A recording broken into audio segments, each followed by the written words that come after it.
Good afternoon, everyone, and welcome to my first live stream from my backup computer. Yes, for those of you that were not there for the test stream this morning, the short version is my computer, which I had been using for the last 4 some odd years, because of a driver update and multiple attempts to fix such, just went kablooey this morning. And and so in the absence of having a fix for that, and especially having things that I needed to do in the near future, I just moved everything over to my new computer, and unless or until I can get the other one fixed or replaced or something, this is going to be it. So here we are. StreamYard is telling me I have a low connection quality.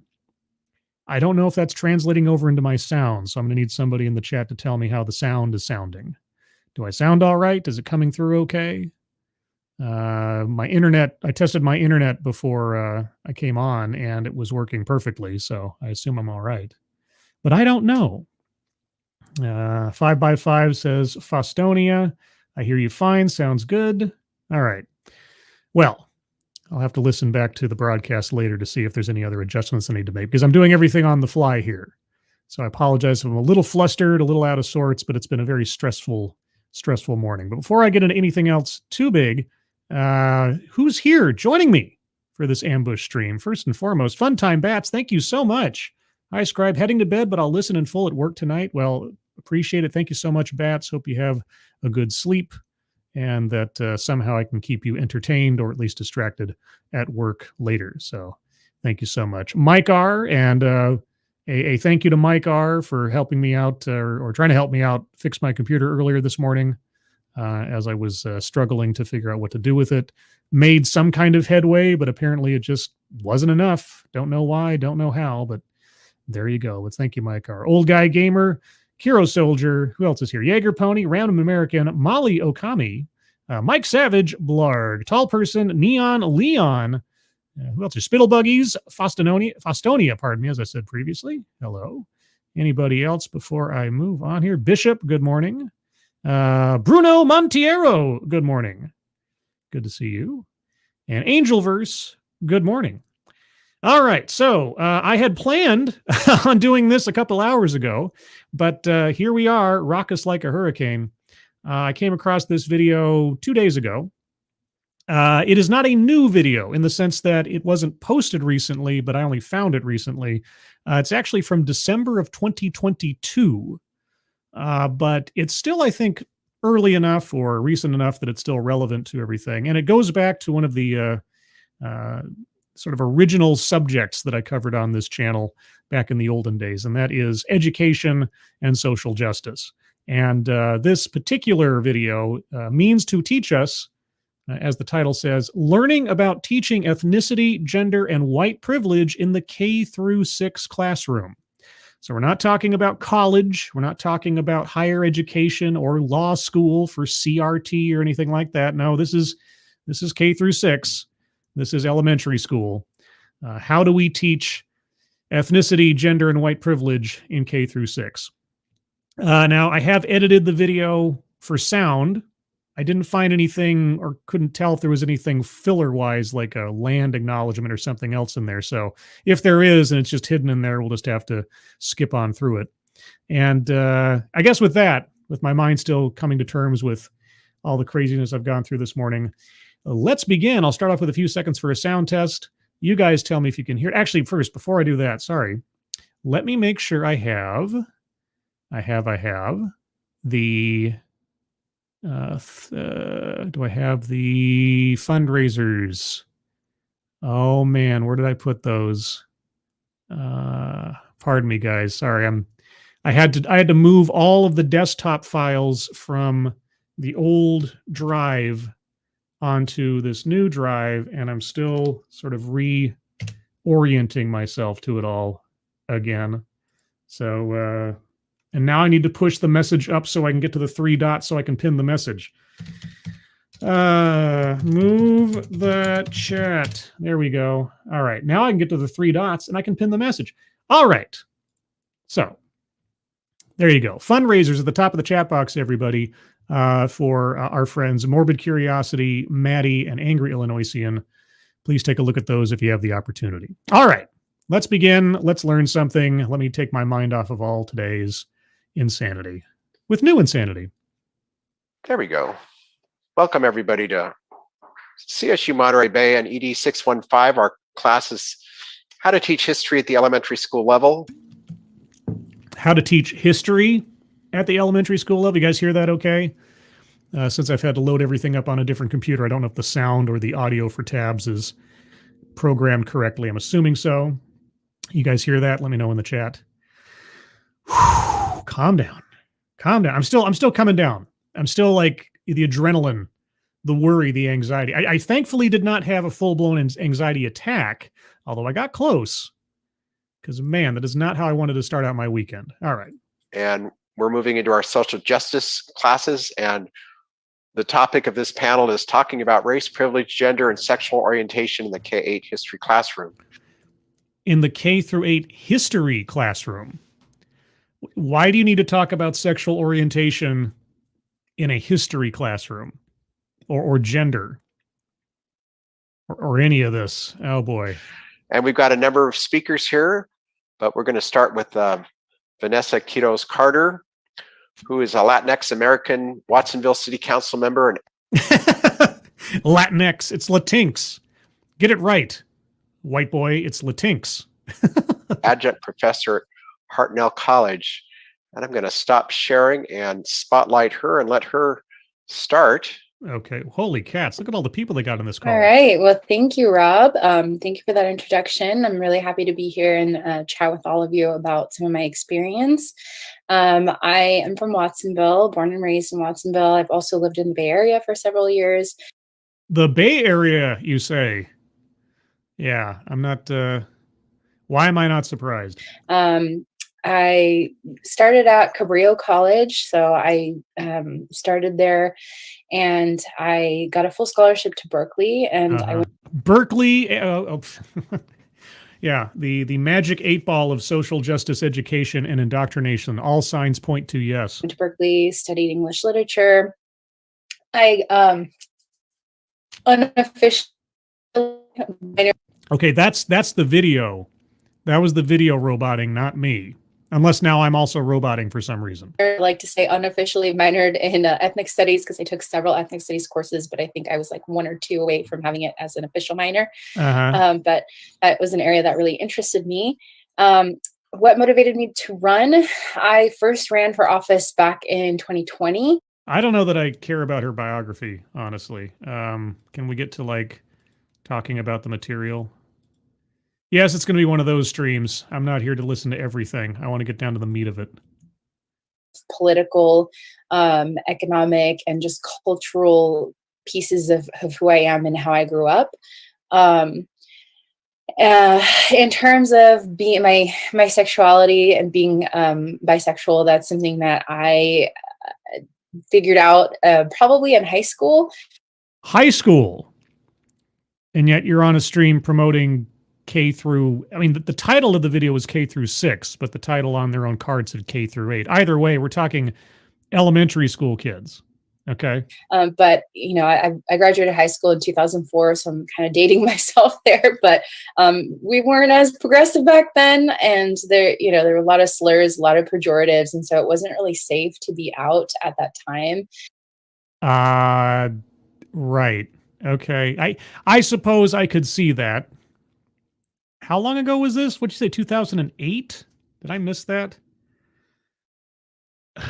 Were things, I mean, maybe I'm just old as well. It feels like things progressed a lot further than that by that time. Because even when I was in high school and when I was graduating in high school in 97, things still felt a little bit more, maybe just the area I grew up in. I don't know.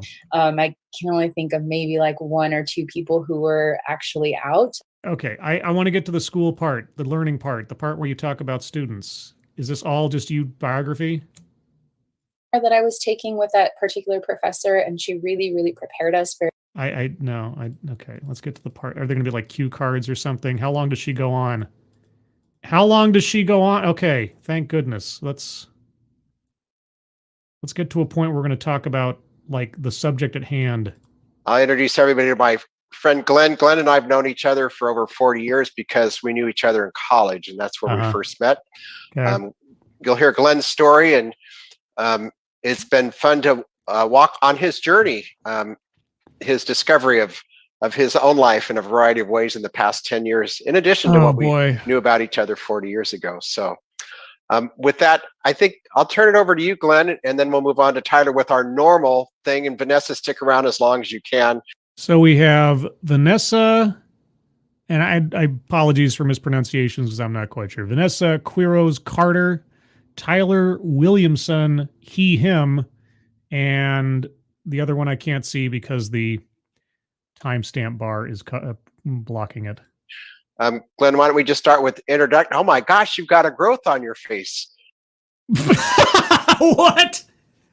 Okay, anyway, he's Glenn, he, him, and then it also says Kathy, she, her. So I guess we're all down for pronouns. Oh.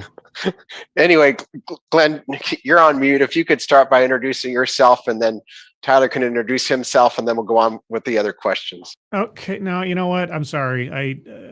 I'm just impatient. Everybody's biographies are, I'm sure they're jam-packed with interesting stuff, but I want to get to the actual presentation. So could we get to that? Anybody? So you want to talk about this? Oh, did that pop up, the photo? No, it's that. Well, we get to look at somebody's desktop. Anything exciting? Graphics, Santa Clara, pink triangle. Okay. SC Pride photos, Greece, July. I'm hoping it's the musical. In shape, progress flag. Oh man, SC Pride logo. I'm seeing a pattern forming here.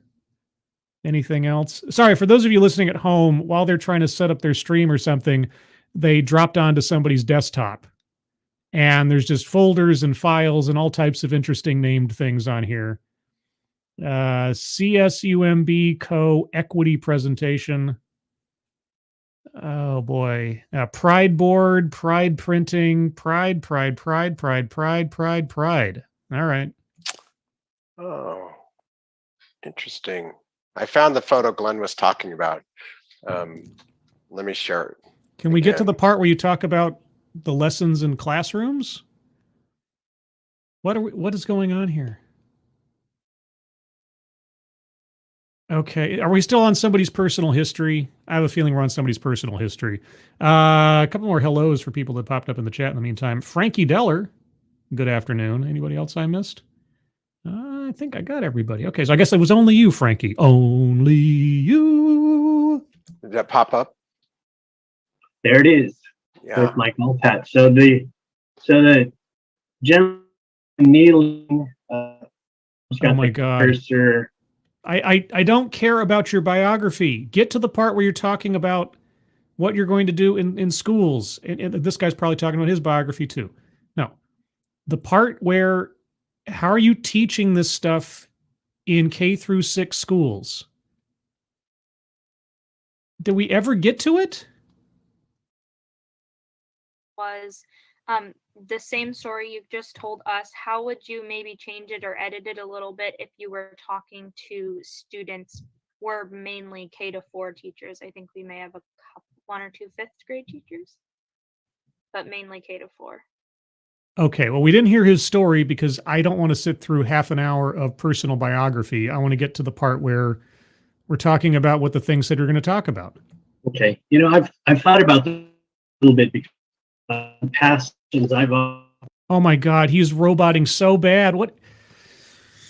Okay, you know, this is why I don't screen these things ahead of time. I want to be surprised, but I also don't want to fall into a complete, you know, spike pit of problems. So if this doesn't work out pretty quick, I'm going to find something else to watch. To come to anyone's classroom and talk about this, take it to younger children.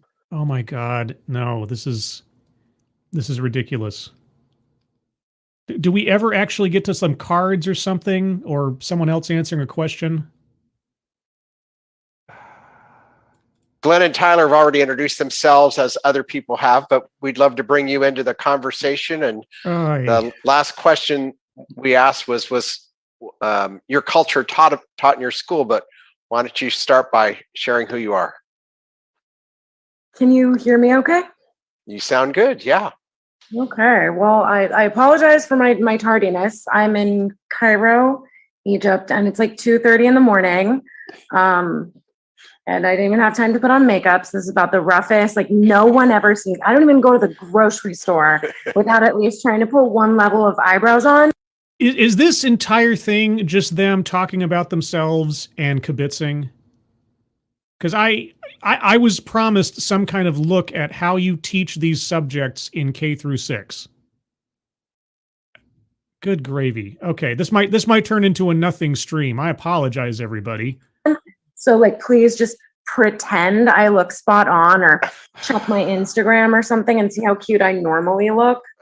My name's Aisha. I am coming to you live, like I said, from Cairo, Egypt. I am not Egyptian. My spouse is. I'm Muslim, hence the headscarf, or probably also because my hair would be really rough right now too. My family are Hispanic, and I don't care. Good gravy. Can we get... Okay, I do have a backup video. I'm not going to let this go completely upended here. I do have a backup video of something else, but I was promised something very specific in this. About their school experience. But reflecting on that, how, as you're talking to a group of teachers, how might we, for our future students, change that narrative? And hopefully, how do you wish your identities, multitude of them, could have been included in the classroom going forward? Your wish list for us, if you will. Okay, maybe this is something. Derek LaRue, holy cats, thank you again, Derek. Twice today, appreciate it very much. Hope you're having a good day so far and just got back off of work. What'd you miss? Well, so far you've missed everybody talking about themselves. We have a presentation that is titled, I'll reiterate, Learning About Teaching Ethnicity, Gender, and White Privilege in the K through 6 Classroom. And so far as I can tell, we've had 3 or 4 different speakers all giving their personal biographies and kibitzing with each other on a live stream and not actually talking about the subject or having any kind of structure to it. So now we're into question and answer time, I guess, maybe. And save for the fact that Glenn, who is currently off the camera, had a terrible, terrible reception and he was roboting everywhere and you couldn't understand what he was saying. We haven't even gotten to anything substantive, Irate Bear, yet. So if this doesn't work out pretty quick, I'm going to go to my backup video, which falls within the same kind of category of subject matter, but this is just ridiculous. 1 second, because my spouse did just walk in and had no idea. The best thing about Egypt is you can go out at literally 2 in the morning and get whatever you want at any store. So just 1 second. Oh, for crying out, professionals at play here. Thank you, Ostsan, so much for the Shogun Trophy Dogcat Fox. Oh, Dogcat Fox. Wowie, wow, wow. That's a Kiever Dam Dogcat Fox. Thank you so much, Ostsan. I appreciate it. I feel a little guilty, you guys being so ridiculously generous, and the video I chose is giving us nothing worth taking, and now she's got to go take a minute because it's 2 a.m. in Egypt. Okay, so are we going to get to a part where somebody answers a question? Why don't you answer? Tyler, she asked a question. She didn't name either one of you. But Tyler or Glenn, you could answer that question. Yeah, no kidding. I'm back. Sorry. Oh, okay, go ahead.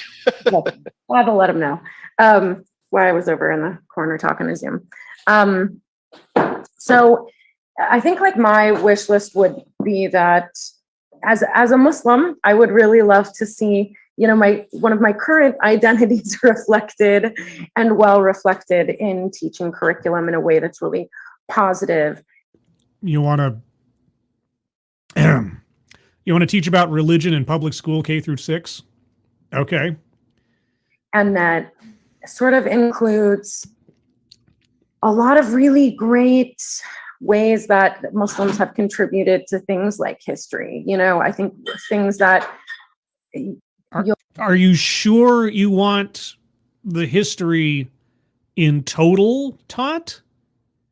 Because you'll see, hopefully when we get to talk a little bit more, is that one thing I am is very unhappy about all of the misinformation that was presented to me, or the lack of information that was presented to me when I was young and I was in middle school and high school.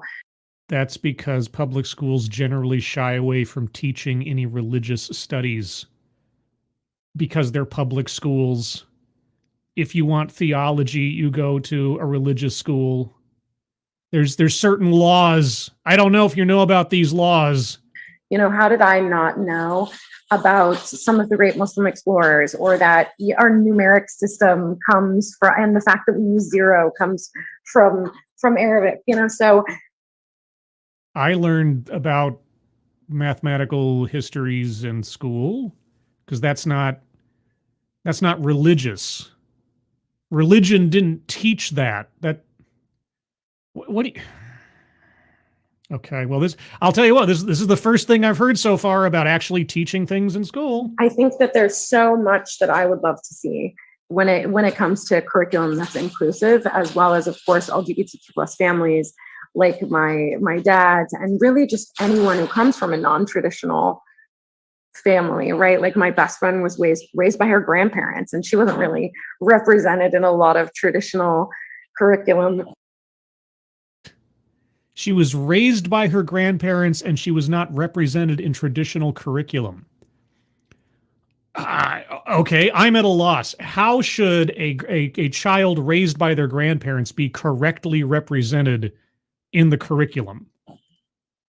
And I think the more that I see folks coming out along the LGBTQ plus spectrum, or going by other pronouns, I love to see that reflected in just sort of the history that is presented to us, because history is really, seems to be really selective. What I was taught for history, I was taught very like Thanksgiving was when the Native Americans sat down with the white people and everyone got along. And then I got older and I found out that was a big lie. Oh my God. Do you mean to say that K through 6 is generally general studies and doesn't go into depth on any one subject, like, I don't know, you'd go after out of personal curiosity in higher education for a master's or a minor or something? Do you mean to tell... History of pronouns? You go back to like what, 2014? What, the advent of Tumblr? I think that's about as far back as you need to go. So I think a little bit more truth, more well-rounded, more inclusive. Like what? Oh my God. That's it. That's it. Okay. I would just add to that, representation really does matter. And I spoke about this a little bit earlier, right? And putting people in leadership positions, having just teachers that represent a more diverse set of the community is. Are you talking about employing people in school districts on the basis of their skin color or ethnicity, first and foremost? Is that what you mean by representation? I'm assuming that's what you mean by representation. Is really important because I can think of very specific teachers that I've had throughout my experience that I look up to because they were able to relate or communicate something in a way that reflected my own experience. How do you mean reflected your own experience? What I can assume what you mean. But what do you mean? That shared experience that we've had. So that's really important. Some things that... Do you, and rhetorically, of course, do you assume to know that there's a shared experience between you and another person simply on sight? I wonder. Come up, and I'm not sure if this is going to be a follow-on question, but it's come up in the past when we've had these discussions, is like the tension that exists for some parents that might not be happy with the things that are being discussed or the way that a teacher might be approaching something. Yeah. And, facts are facts. I mean, facts are facts. Well, you want to give us an example of something that parents might be uncomfortable with, or something that you've personally encountered having a conversation with a parent about and how you handled that? This isn't alternative facts, and it's so important that we tell the true story about things. I mean, that's kind of, this is the starting place. And as Aisha just described, right, like if people are starting their life out at a young age with misinformation, how does that affect their ability to be, positive contributors to society? And this What are you talking about? isn't to say that we're indoctrinating people and we're trying to make them think a certain way. It's actually are you sure about that? Allowing individuals or helping these folks that when they do become adults or starting at a young age, that they have a really solid foundation about how to distinguish between false and truth. Wait. So you didn't say thinking critically, right? I think you mean to say thinking critically, but you want to say, we're not indoctrinating anybody. We're not trying to make them think a particular way. It's just make them be able to tell the difference between false and truth. Okay, well, how do you go about that then?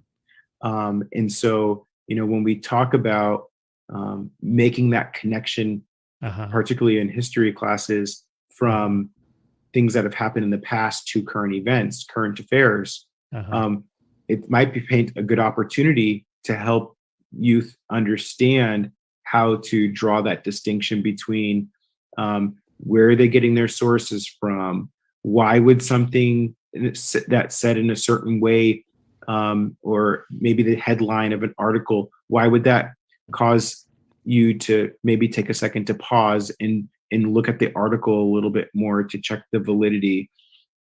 Okay, I mean, on the surface, yes, critical thinking, read the article, not the headline. This is all decent advice. But then why are you saying facts are facts when it comes to discussing things with parents?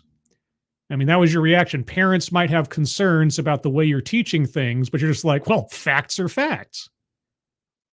Well, yeah, facts are facts, but that doesn't mean they're necessarily true or they're necessarily being presented in a way that the parents are comfortable with. That's beside the point. So, okay. There was an NPR story that oh boy, I was listening to, and it was describing how why it's so, a lot of the conflicts that we have in politics and what creates this divisiveness, and it's because our inability or the challenge, the greater effort that it takes to listen. I know something of the effort it takes to listen. I'm doing it now, and I do it most times. So yes, I can agree with that. It takes a lot of effort to sit and really listen. Listening is a higher order thinking. Yes. And so it causes you have to use your brain a little bit to listen. Oh, right. Okay. You have to use your brain to listen. Wow, thanks. Okay. So if someone disagrees with you, are they not thinking on a higher level or as high a level as you are? I mean, listen, versus fear, which is often used in politics. And I shared that earlier in my story about the push-pull. It's fight or flight. Oh, you mean like the part where you said, if you don't give the foundation that you think is correct to these students, they're not going to be productive members of society? Is that the same sales pitch you use on any parents who come and have a concern about what or how you're teaching their children? I wonder. It's very instinctual. And so it's a lot easier for people to respond to fear. And they see that in the headline and it's like a knee-jerk reaction. Versus listening and understanding where somebody's coming from a different perspective and point of view. So I know that Glenn offers opportunities to come into classrooms and share experiences. So tapping into people like Glenn that are willing to volunteer their time to come into the classroom and share a perspective. Share a perspective. Wait. Are we talking about history class here? What? I perhaps, it is possible that in trying to dodge all of the autobiographical fluff that it seemed like everybody was engaging in at the beginning of this, I missed something vital. But okay, is so important, right? So even if you aren't from a minority group, demographic, Demographic. which I'm sure most folks can find some kind of something in their identity that is has some prejudice against it. Yeah, if I think really, really, really hard, I'm sure I can come up with something about myself that I can feel like a victim over. Sure. I mean, let's just take a minute here. Let's see. I wear glasses, right? I got called Four Eyes as a kid a lot, or Smarty Pants, or a bunch of other things because I had glasses when I was in first grade. Yeah. So okay, I was oppressed and discriminated against over my visual disability. Yes, okay, let me just get myself here. Okay, I am a visual victim, right? Now, not as much of a visual victim on the progressive stack as, say, blind press, who just doesn't have any eyeballs, but I do have a visual impairment. I'm visually impaired. So, okay, scribe is in a victim minority status. Oh, okay, I think I'm there. I think I feel a little bit sorry for myself right now. Okay, now what? But find somebody that you can bring into the classroom to have that perspective that can be shared with the class. And I can't share my perspective with the class because I'm visually impaired. What am I supposed to say? You all look fuzzy to me. What? And then what? That's my experience. What does that do for me in the classroom?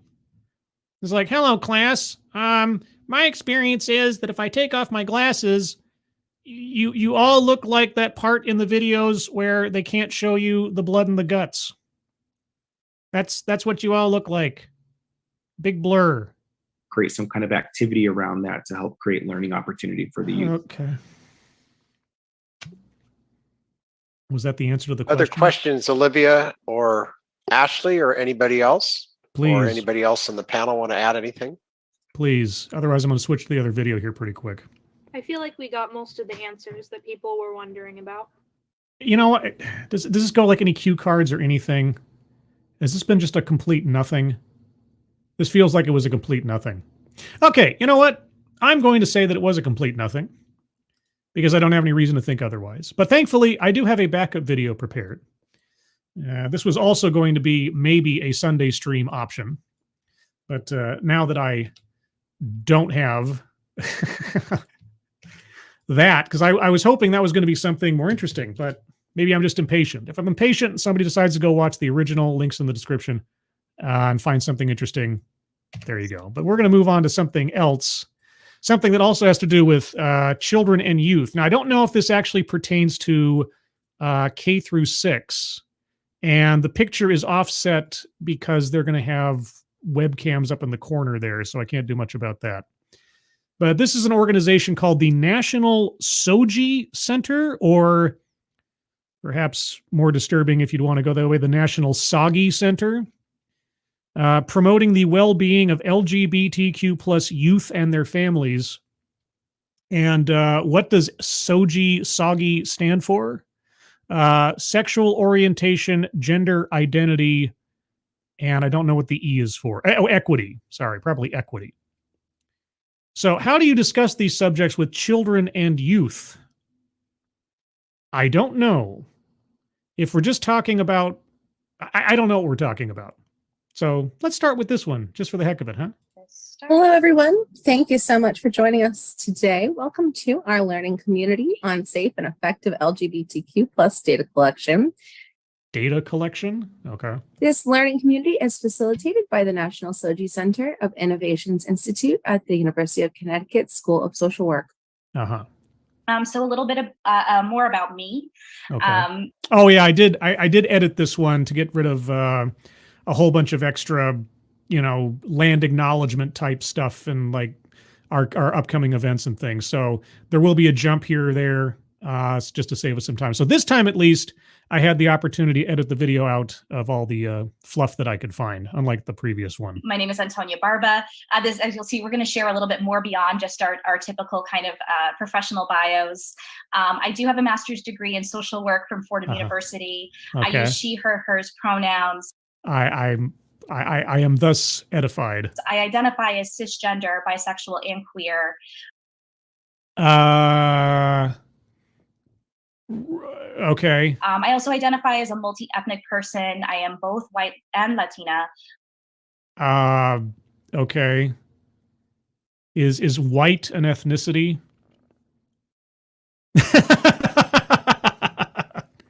I mean, I don't know. Maybe my sense of, because if I think of someone from Poland and someone from, say, Texas, do I think that they fall within the same ethnicity? And I hold white skin privilege. Oh, you hold white skin privilege. You're sure about that? Okay. I'm based in the New York City area. I live on Nipmuc, Wappinger, and Muncie Lenape lands. Oh, we do get a land acknowledgement. My apologies. I thought I'd skipped over that. But I was born and raised in California. Do you want to give the land acknowledgement for California? I've been here in New York now for over 20 years. And again, just the reason why we're sharing a little bit more about ourselves is because we're here to talk about identity, right? And so right. Yeah, I guess we are. I wasn't sure, but I suppose we are. Real quick, over in the chat. Thank you, John Miller. Did she hit Sybil levels of identities? Well, Sybil had what, 72 or something? I want to say it was a relatively high number. I might be off, but she had a few. But our speaker has at least what do we have here? We got well, I mean, depending on how you define identity, and heaven knows we do. 1, 2, 3, 4, 5. At least five, maybe more. It's hard to say. And thank you, Assassin of the Gray. This is how the alphabet people reproduce, grooming innocent children in school. I don't know what this talk is for. I don't know if it's for educational purposes, as in advising teachers and schools, or if it's just sort of an in general thing. But I knew I was going to be going into some iffy territory with this one, but let's just see where we go. Thank you, Gray and John Miller. So if we're talking about identity and building our comfort and confidence in asking questions, in receiving questions, and initiating these conversations, it's really important, I think, for us to demonstrate that we know about our identities. We've reflected on them, right? We have some ease and faculty in terms of speaking about those things and naming them with you here today. Can your identities change at any particular time because of how you feel about yourself, though?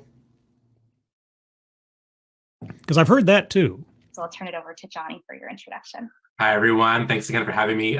I got to say, I'm impressed with their little emoji chibi versions of themselves. They're relatively accurate. It looked like the Weemies or whatever they were called. Before I do my introductions, I'm wondering if people are not having a hard time posting, since not a single person has posted an introduction yet, and a couple of people are raising their hands. So I don't know if the tech people can check on that. I don't know what that is. While that's happening, again, hi, I'm Johnny Cole. As mentioned, my day job, I'm the Director of Equity and Student Support, so I oversee the DEI work in a suburban district outside of Boston, Massachusetts. Oh, Director of Equity and Student Support, Lexington Public Schools. Public school. Okay, I wasn't sure if there was an educational connection to this, so fortunately the thumbnail still applies, as does the title of my stream. Okay. I also do some consulting and teach graduate level courses with ideas. I am pursuing my PhD, just finishing up my coursework now, and the next year will be dissertation. And my pronouns are he, him, his. I am a cisgendered gay man, and I am also biracial. My mother immigrated to this country from Indonesia and Holland. She was Dutch Indonesian, and so my first generation American born in my family as well. And none of those things tell me anything about who you are. Derek LaRue says, 20 years ago, if your child came to school saying penis, they would call cops and take your child. Now, if your child doesn't say it at school, they call the CPS. Yeah. I got to say, I'm not a father. I do not have any children. But those friends of mine who do have children, I am consistently sort of abstractly worried for their mental, emotional, so on well-being, given what we were seeing becoming commonplace and common practice in so many public schools, as compared to how I grew up. And I'm not saying that, how I was brought up, I'm not going to say how I was brought up. I'm not saying that the education I received in public school was perfect, right? I mean, on reflection, I can see places where this teacher could have been better, or that could have been more, efficiently done with hindsight and so on. But I don't know. And I don't want to sound too old man here, but a lot of things still feel like it's not the realm of a public educator to delve into when it comes to students. There are some things where you say you should ask your parents about that, because there's a responsibility as a parent to handle those subjects, certain subjects, and also allow for the child or student to figure that stuff on their own as they grow up and not be, press ganged into having to suddenly have all these different and very complicated, complex issues pushed upon them when either their brains aren't ready, their life experiences haven't accumulated enough to make those kind of decisions or have those kind of perspectives. So again, as I asked with so many other things, as with business and otherwise, why is it relevant to promote or teach these things in school to children? Why is it your responsibility as an educator, a public school educator, to cover this stuff? And isn't it a little off when you're talking about children? Currently based near Boston, Massachusetts, on Nipmuc, Massachusetts, and Pawtucket land, and born and raised. Antonia and I actually went to middle school and high school together. Oh, that's convenient. So when you take a moment to list off the previous owners of the land on which you live, are you gloating? Is it supposed to be a sign of respect? Because you're still there. You're not giving up your home to an ancestor of someone that it was taken from, right? Okay. I've been in Boston for about 30 years, and I think it's important to note that I think this is the first time since 1995 that Antonia and I presented. We presented in our senior English class the difference between daytime and nighttime soaps. So our presentation today will be a little more important than that one was. So, if you say so. Thanks for having us. It looks like the chat is working now. Excellent. Wonderful. Welcome, everyone. Okay, are we done with the biographical stuff? Can we get into the meat of the matter? And I can sort of pretend that first video didn't happen. So one of the things we want to start with, this is a topic, discussing sexual orientation, gender identity, and expression with children is a hot topic right now. I mean, probably it looks like from a lot of the places that people are zooming in from, you're facing certainly different cultural values, but certainly even different legislative decrees and laws that are dictating what you can and can't talk about in your practice, I'm sure. In your practice, yeah. Also, there's some sort of general moral limitations on most people as to if anybody should be discussing these subjects with children and or students, should it be educators and social workers? Let's start there, shall we? So we wanted to take a moment and just give folks a chance to also in the chat identify what are some of the myths and fears that you have, in your role. What makes it difficult to myths and fears? How do I know it's a myth until it's disproven? Myths and fears in your role. What makes it difficult to talk about SOGI with children, youth, and caregivers? Talk about SOGI with children, youth, and caregivers. While you're thinking about that, this is a big thing that's come up in the district that I live in and a lot of districts around Massachusetts, in a fairly progressive state, where we actually do have laws protecting the rights of gender expansive youth and the right to have curriculum that mirrors them in our schools. Gender expansive youth. Gender expansive. What? Expanding out from the two genders? We're facing a lot of pushback, particularly in elementary level, about that curriculum. I can't imagine why. Are you going to go into what the pushback is? So take a moment and name some of those myths and fears. What worries do you have? What makes it challenging or difficult? Loss of employment, law enforcement investigation, angry parents. I don't know. And perhaps that's part of why you're here as well. Are we going to get to? It looks like we've got some, it's sometimes easier to talk to youth than it is to talk to their family. Sometimes it's easier to talk to youth than their family. Is that a myth? Is that advice? Or is that a fear? I feel that even as a 46-year-old man and with 2 teenagers, my children, and I do this for a living, and my children are very well versed in this world. Your children and you do this for what? Particularly more than the adults involved. Okay, so you find it easier to talk about these subjects with children than you do adults. Uh-huh. We would love to also just get a couple of voices in here. So we'd love to hear from maybe 2 voices who maybe can say a little bit more about what they're writing in the chat or a response to this prompt here. So if we can get at least 2 people to just raise their hand, and then our tech folks will help us unmute you so that you can share and we can hear your voice. Antonia and I, again, as native Californians, we talk a lot and we talk fast. So yeah, it's in California. Yep. California knows how to party. California knows how to party. In the city of LA. In the city of good old Watts. So love to break that up a little bit with some other voices. So who would like to say a little bit more about what makes it difficult to talk to children about SOGI, children, youth, and caregivers? Hi, I'm attending from Vermont. This is Wabanaki lands, actually. Everybody's got to name off the people that got conquered for the land they're currently living on, but they're not moving out. Okay. And I would say we work with a diverse population of youth, many of them identifying as part of the LGBTQIA plus community. And do they? Okay. The most difficult thing is not just their caregivers, but some of the schools honoring their chosen name and their pronouns and not dead naming them. And that is something that comes up often for our youth. So not dead naming them.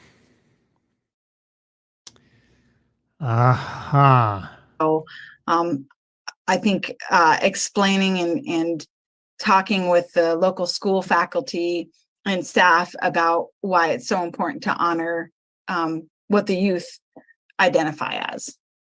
Thanks. Okay. And where are they getting the idea to start shifting their identities so drastically that they have a different name or pronoun? I wonder where that is coming from. Do you think that's coming from the average household?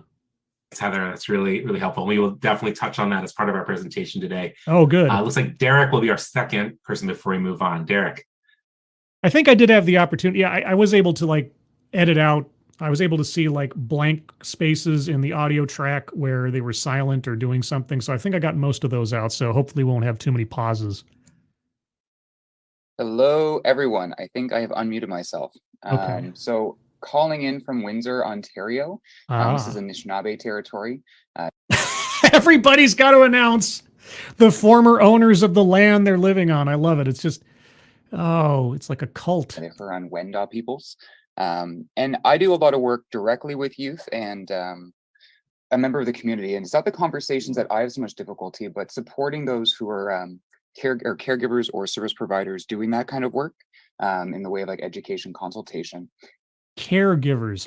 I assume you also include parents in that. Just interesting to say children, youth, as though there's, I guess youth is supposed to be like teenagers, and caregivers. Is that just to be an inclusive thing, or is that to alienate the idea of parents? And what I've heard from a lot of people is they totally accept and ready to affirm, but there's a lot of fear about making mistakes, saying the wrong thing, not knowing what to say, or kind of unintentionally causing harm. Yeah, because nobody's a mind reader. So, what? Or making things worse or bad. So I know that there's a lot of people that want to do the work or do the support or certainly have those conversations, but don't necessarily know the language, don't feel comfortable or confident or competent to be able to do so. Yeah, because the rules keep changing every day. New terms, new phrases. Anybody can change their mind at any particular point about their pronouns. what new name they want to use, how they want to be addressed, and on and on and on. There's no stability. Got to keep it all over the place. So everybody's always on eggshells forever. And the only people who are the masters of the universe are the ones that you're trying to please and not hurt or hurt their feelings. And there's a certain amount of control that's given over to people that can change the rules on a dime and make everybody else sound like or be categorized as a villain as a result of it.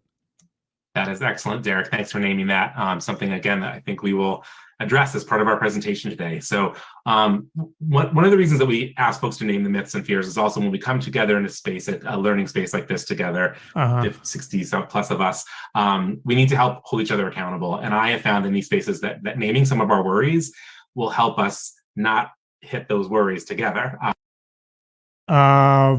What? Holding each other accountable. Okay. We talked about this in a previous stream not too long ago when I was trying to find out from people, how do you hold somebody accountable for DEI and so on in your organization? When I think about holding somebody accountable, it's like, I have given you a task, an obligation, a responsibility.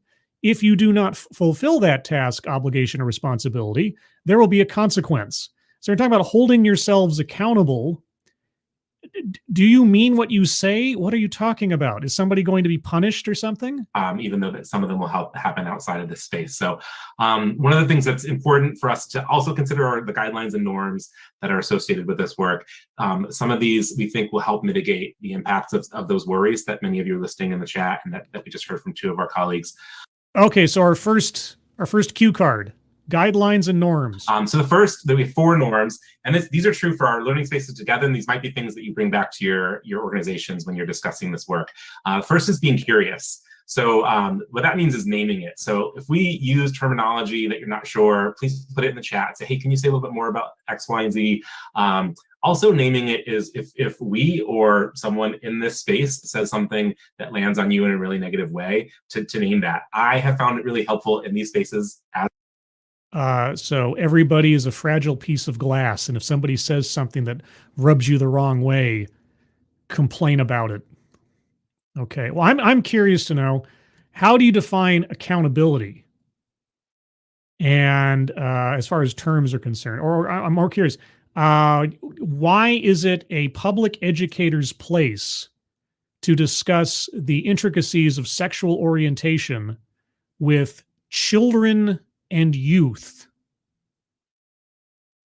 That'd be my starting point, I suppose. As an almost 50-year-old person, to say ouch, oops, and pause using that sort of elementary language sometimes takes the sting out of it.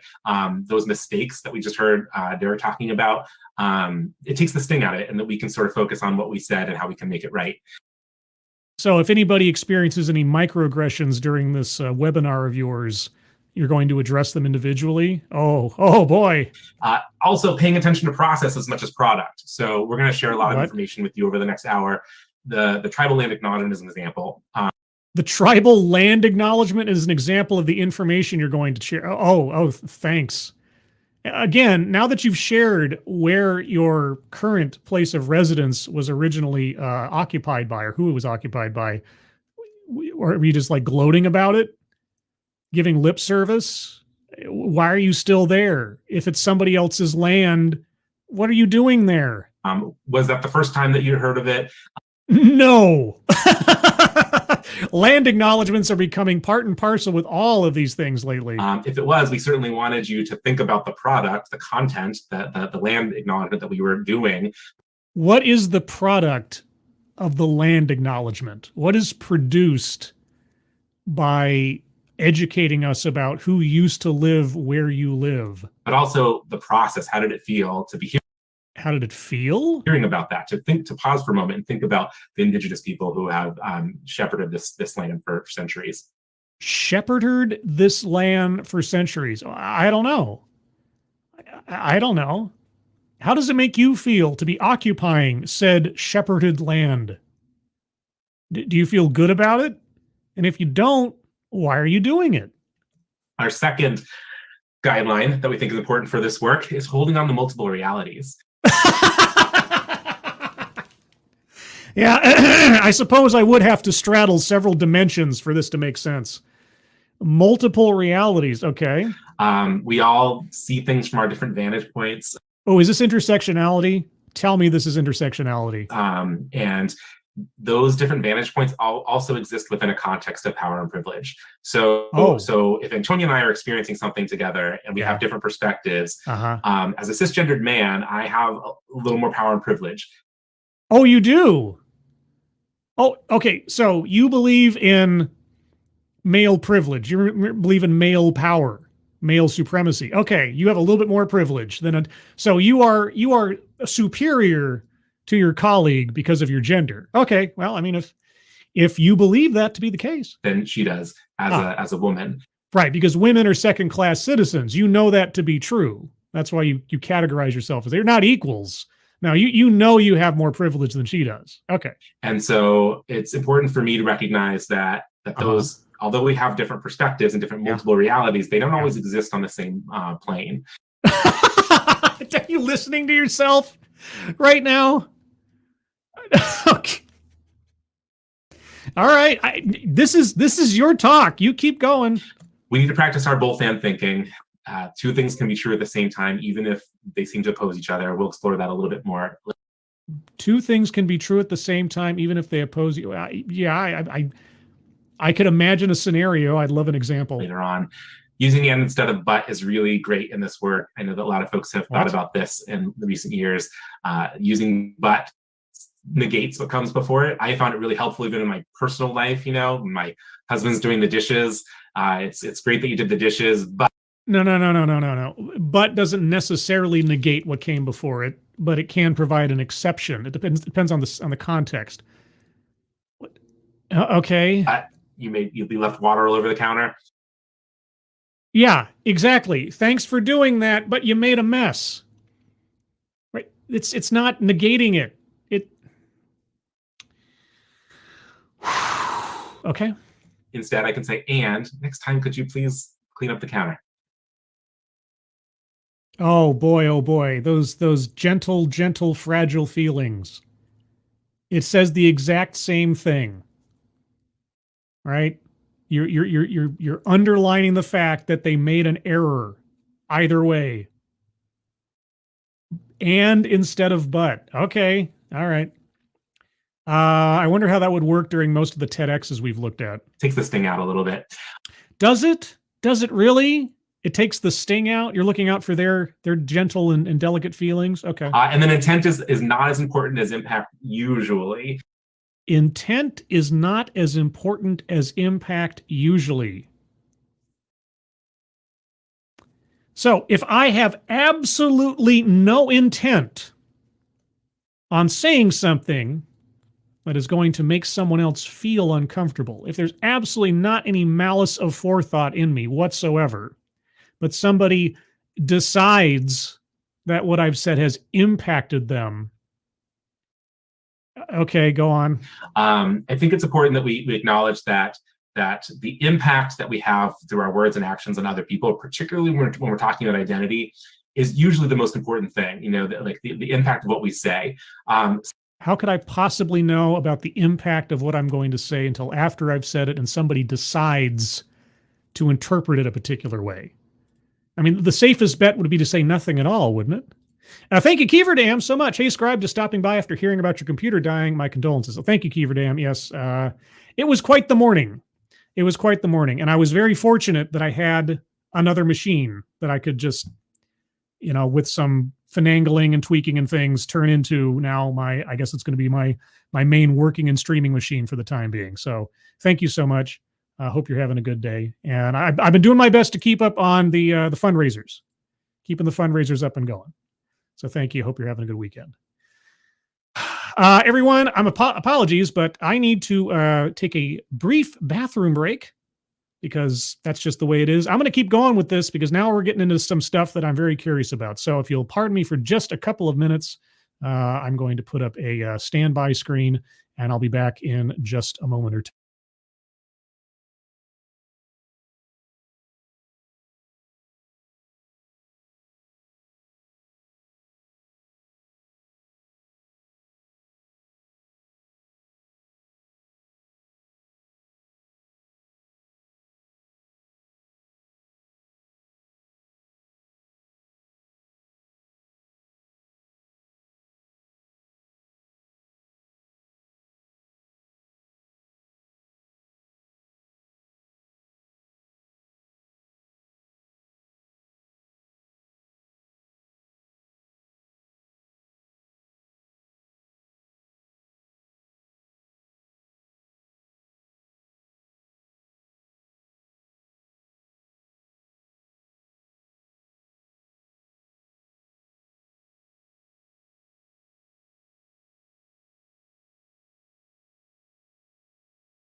Apologies for that, but sometimes you just have to go. All right. So where were we? What were we talking about? And sometimes that's not always true, particularly when we're talking about that power privilege context, that if I'm in a position of historical marginalization. If you're in a position of historical marginalization, yes. And I'm sharing my experiences to someone who has never really thought about that context. Yes. That might create some really negative thinking and some negative thoughts and feelings in the person that's in the dominant position. Well, really? The dominant position may create negative feelings. In that case, I would say that impact is not as important as intention. So that's like one of the few caveats we like to add on there. Oh, okay. So when you're the one who could be negatively impacted by somebody else's interpretation of your words, then you get an out because you're in the marginalized position? Wait a second. So if the power dynamic is person A has the power and person B doesn't have the power, if person A gets offended, then person A has no argument because person B is in the lower position? Did I understand that correctly? Our next guideline and norm is stay the course. Stay the course. So far we have be curious, hold on to multiple realities, however that's supposed to work. Now stay the course, okay? So, whatever it is that you maybe are feeling that, that sense that someone named, I think, Derek, about, I don't want to say or do the wrong thing. This isn't something that I feel like I can do really well yet, right? We want to invite folks to reframe this as something you can't, not that you can't do it, but you just don't have the skills yet. You're in the process.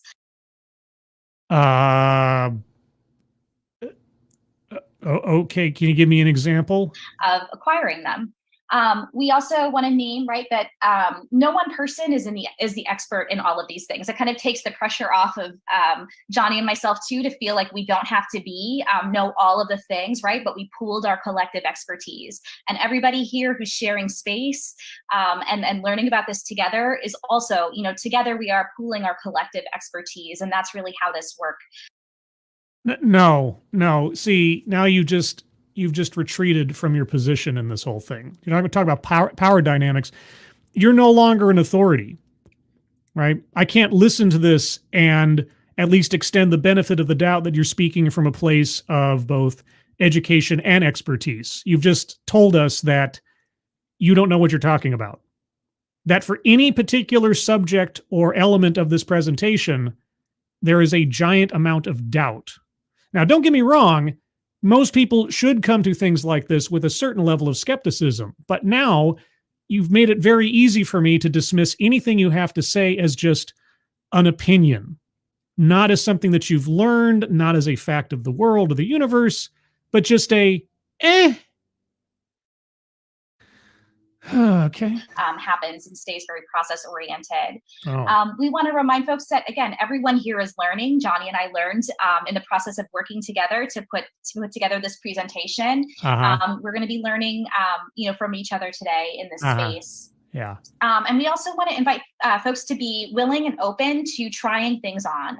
So I'm here to try on anything you have to say that makes some kind of sense to me. But so far, it's been everybody's a fragile creature who can't take a word said edgewise in their own little world.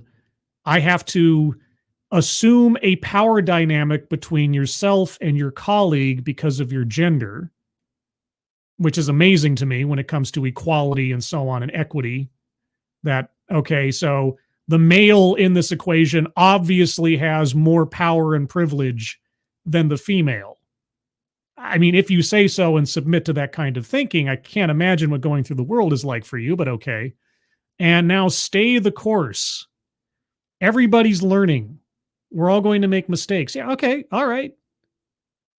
But are you the authority in this situation, or are you just another attendee? We may be offering things that feel really outside of kind of your typical way of practicing. Yeah, like assuming women are in a weaker position simply because they're women. Yeah. Okay. I know as I've approached this work, I've learned a lot of things that seem to contradict some of what I learned about in social work school, for example, right? Okay. Does that make what was taught to you now invalidate what you were told previously, or is it just different? And is what you're being taught now true? Some of the kind of basic information or ways that I was trained as I entered the field. Oh, okay. So your training was wrong or simply different? But, holding an open mind, if something doesn't sit quite right with you, we really want to invite you to just, to try it on, to sit with it, see how it feels, be open to the possibility. Yes, I can entertain an idea without accepting it. It's true. Before just immediately dismissing it. That's, okay, fair enough. That's what I generally do with these things is I listen, I try to assess, I try to analyze, and then we'll see if there's anything useful by the end of it. And finally, we want to invite folks to speak from your experiences. So using I statements, right? Not speaking on behalf of a collective or on behalf of a group of people, but okay, I can appreciate that. Speaking for yourself from your own perspective. Yeah, except earlier your colleague was like, as a gay man, ... So no attributions, meaning, we don't know all of whom is in this space. Some of you might work together, know each other. There might be folks with all different kinds of connections. And so we certainly want to invite folks to ask questions and offer their expertise. But we want to be mindful of certainly not sharing any kind of identifying information. Okay, fair enough. Don't want to dox anybody. I can appreciate that. So that we can maintain safety and confidentiality. Okay. We want to, again, keep confidentiality. And again, we want to invite folks to take the themes, the resources, the ideas that are shared, right? But the specific stories and identities and all of that type of stuff, we want that to stay here. Then why did you post this on YouTube?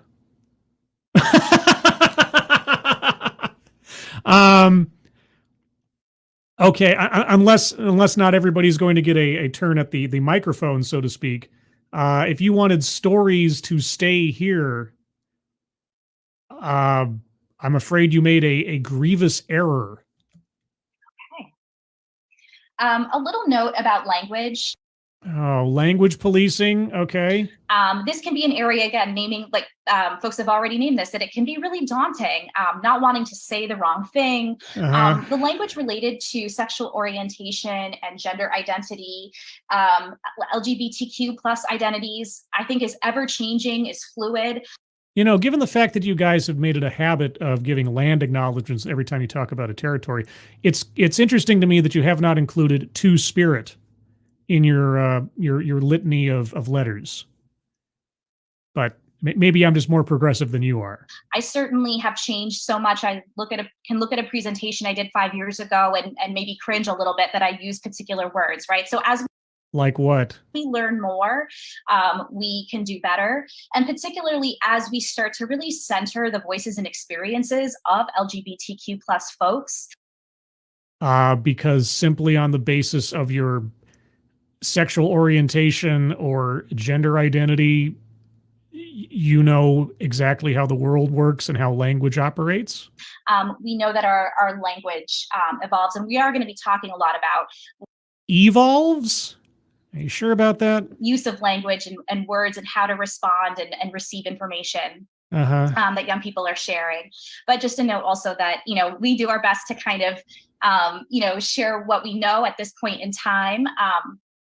Which means that next week it could all be offensive or something? But it's only inclusive up to today. It's only inclusive up to today. Yeah, the rules could change at any time, everybody. Yeah, so anything you say today, you better not hope you cringe 3 weeks from now, a year from now, 5 years from now, showing off just how evil you were back then. I'm going to give a little note actually in our next slide, just to make sure that we're kind of level setting around some terms, but this is not an LGBTQ 101. Well, I certainly hope it is not an LGBTQ 101. That would be an interesting session on YouTube. In addition to all of the really wonderful resources like the LGBTQ 101 or Gender Identity 101 that live on the SOGI National Center site. But I thought this was supposed to be, how do you talk to children, youth, and caregivers about these subjects? So isn't it kind of a 101? Am I missing something? We also want to invite folks to reflect on the Trevor Project glossary if you want to familiarize yourself with terminology. All right. And just to offer some, again, level setting so that we're all kind of have a shared understanding of the things that we're going to be talking about. I mean, I do appreciate definitions. All right. I also want to share that the language that I'm sharing with you is language that we intentionally chose that we could share with children, with folks of young ages, kind of bite-sized nuggets of information. Okay, so this slide, for those of you listening at home, says definitions. We're going to go over some phrases and words, I assume. And all of this apparently is appropriate for children, okay? And I will say one of the things I think that comes up in terms of like fears and worries, often with parents and caregivers around having conversations about sexual orientation and gender identity with kids, is that we're going to be talking about sex. And we're not, right?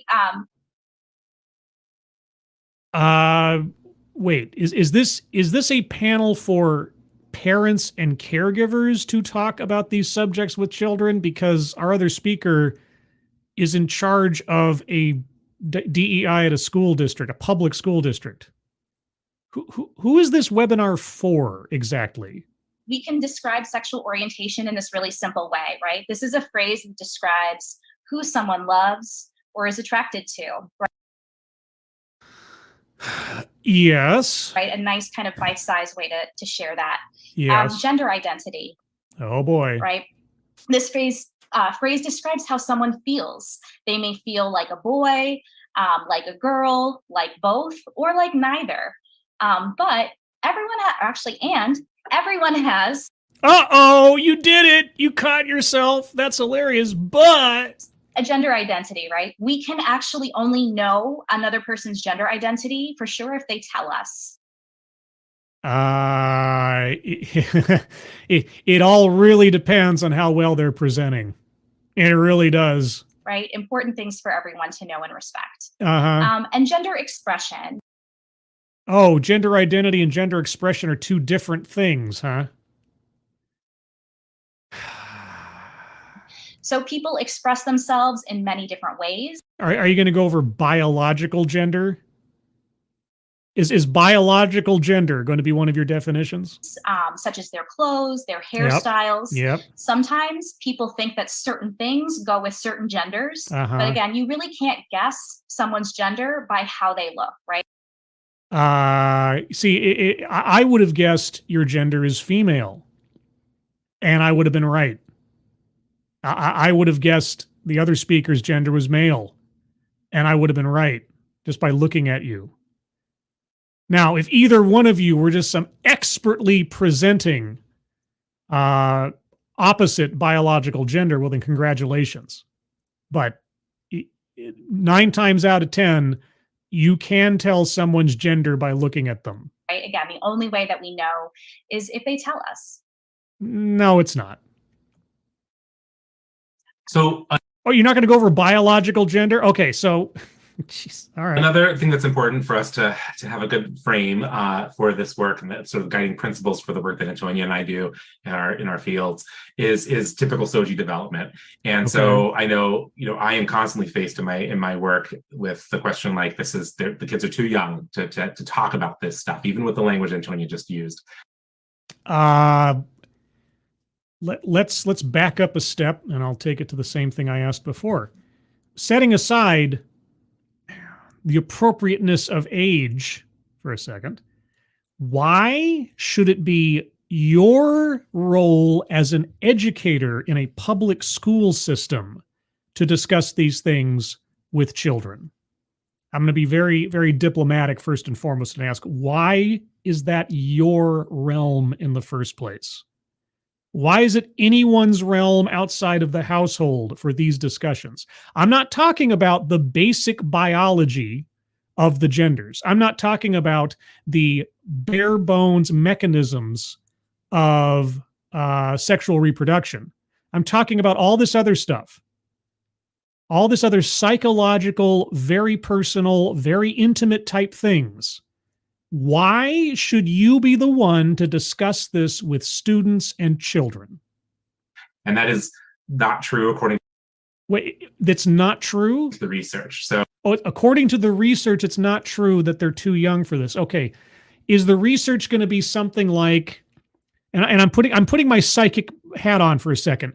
Are you going to tell us that at between the ages of 2 and 4, children start recognizing difference in things and people? I've heard this argument before about race, right? That children between 2 or 4 start recognizing differences between things. Of course, there is a difference between simply recognizing difference and assigning a value to those differences. So we're not talking about the same thing at that point, are we? But okay, is it going to be the research shows? I'm using my psychic powers, guys. If I'm wrong, I'm wrong. Maybe it's worn off since the text. So we're just gonna walk through quickly the typical development. So by 2 years old, typically children become conscious of physical characteristics between boys and girls, right? Yes! Yes! I did it! I did it! Oh, golly gee whiz. The boys and girls. Wait, you mean, there's only 2 genders? There's only differences between 2. Wait a second. Oh, crikey. All right. Well, I did it again. All right. What's going to come up next? Oh man, maybe I psyched myself out at this point. Pun intended. All right. 2 years old, children become conscious of physical differences. What's the next development? It's got to be, let's say between, 5 and 10, you start noticing, behavioral differences, let's say, maybe something like that. Between, let's say, or if they're going to go the kind of progression, maybe between like 3 and 6. Behavioral differences, right? They're aware of their different body parts, and I think many of us in 2023 support the use of the proper terminology for those parts. The proper terminology for those parts. Most of us in 2020. What are you talking about? By the time they get to 3 years old, they easily label themselves as typically a boy or a girl. Okay. Yeah. Typically, because they are either one or the other. What I think is important to note on this level is that when children express gender identity that is consistent with the gender they were assigned at birth, they were not assigned a gender at birth. They are a gender at birth. It's one or the other. Anything that would confuse those two is a birth defect. No one bats an eye, right? Yeah, you know why no one bats an eye? Because it is a reflection of reality, not multiple realities, reality. And gender is not assigned at birth. You're in charge of some element of administration in a public school district, right? Assigned at birth. How do science classes, how do biology classes go in your school district, I wonder? If a boy, someone is born with a penis and assigned boy at okay. birth, says I like dinosaurs and I like to wear blue and I want to play soccer at 3 years old. Yes. No one says, you know what, you're too young to know that. The kid likes what he likes. You're right. They wait. You're going to equate liking dinosaurs or the color blue with the intricacies, nuances, and complexities of I hesitate even to say it out loud because it is edging on some really disgusting territory. Are you kidding me right now? Support it. It's only when that person who was assigned boy at birth says, you know what, I actually feel like a girl. I feel like I want to do girl things. I want to express myself through this gender identity, that we start that society questions that. Yeah, because where are they getting that information from? When they're articulating those things, where are they getting that from, might I ask?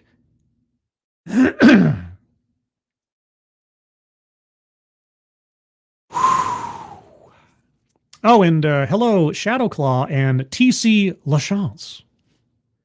I have to like give that little accented LaChance. What did you walk into? You walked into my second attempt at watching a video today because the first one was a big block of nothing. And this one is all sorts of... So by 4 years old, most children have a stable sense of their gender identity, and they may explore and experiment with different kinds of play, toys, dress up, and expression. And this is very normal for children of all gender identities to explore what it there's two. There are two genders. Neither of them is assigned at birth. Neither of them is assigned at birth. I don't know what to tell you. You're failing before you've even begun. Fruit of the poisoned tree. It means to push the boundaries of those identities, essentially. Why do they need to push the boundaries of quote unquote those identities? Why can't you just let the kid be the kid and do as they feel comfortable with? I mean, if the boy in your example was both interested in dinosaurs and the color blue, would you try to correct that child about what they preferred? Why is it your role to intervene in any of this? By 5 and 6, and this is the time that they typically get to public school in my field of work, children become aware of the rules. Okay, so your field of work deals with 5 to 6 year olds. Okay. And are sensitive to explicit and implicit messages about what is accepted, rewarded, and valued. And this is why one of the reasons why in my district where I work, we have lessons at the kindergarten and first grade level to try to counteract some of this. And so you have lessons at the kindergarten through first grade level to counteract this. Counteract what? And in what way are you doing so? It's very simple. You know, we ask kids, what are some boy things? What are some girl things? The soccer ends up in the boy box often. And we ask kids to raise their hand. How many of you like soccer? How many of you don't? And just to show the kids, like, you know, isn't it funny that we all thought that this was a boy thing and there are boys in here who don't like soccer and there are girls in here who do. And is that all you ask these kindergarten and first graders about? And a sports interest? And I got a feeling that's not where the conversation stops. They come away thinking like, yeah, that is funny. Let's not do that anymore. Let's say that these are kids things rather than boys and girl things.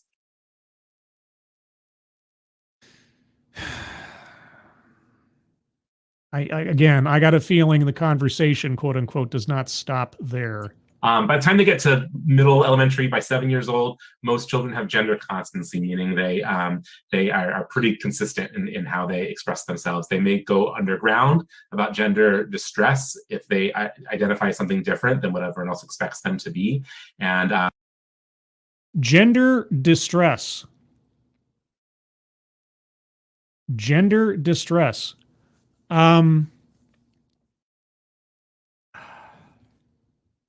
I'm going to keep asking it. How is any of this your concern as an administrator in an elementary public school? Or sorry, a public school district, K through 6? Where do you come in as the educator, the administrator in these things? How does this have anything to do with you? And where in this process are the parents? If there's any actual need for this if you're just assuming that a child does not behave the way you think they should, if they see the world in a way that makes you feel uncomfortable. What was that about intent versus impact again? They do that to avoid distressing or displeasing the adults around them. And that's Oh, so you know that if a child is not expressing themselves in the way that you assume they should, that they are both under gender distress and are effectively lying to the adults around them to make them feel better. But you know the truth? How exactly do you determine this problem in a school child? That's one of the big themes that we'll carry here, is that the adults, families in particular, have a significant impact on the risk factors and outcomes for children who are gender expansive. Parents and families are the enemy.